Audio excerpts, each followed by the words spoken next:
చిన్న అబ్బాయి నన్ను కొట్టాడు. అయ్యో అవునా? అవును. ఏమనుకోకురా, రేపు పెద్ద అబ్బాయిని కొట్టమని చెప్తాలే. ఆంటీ తమాషాలు చేయకండి. సరే అయితే వెళ్ళి వంట చేసుకుంటాలే. అయ్యో ఆగండి ఆంటీ. ఏంటి? నేను కోపంగా ఉన్నాను. మరి టాబ్లెట్ తెప్పించమంటావా?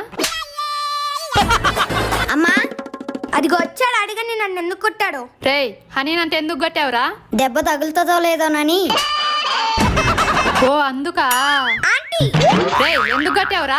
అలా కాదమ్మా, అక్కడేదో ఊరేగింపు జరుగుతుంటే ఆ గుంపులో పడి ఎంత చెప్పినా వినకుండా వాళ్ళతో పాటు వెళ్ళిపోతుంది. పాపం వాళ్ళమ్మా నాన్న షాప్కి వెళ్తూ జాగ్రత్తగా ఆడుకోమని నాకు చెప్పెళ్ళారు. అందుకని కొంచెం బాధ్యత చూపించాను. తప్ప అసలే రోజులు బాలేదమ్మా. ఈ మధ్య పిల్లల్ని ఎత్తుకెళ్లే వాళ్ళు తిరుగుతున్నారు.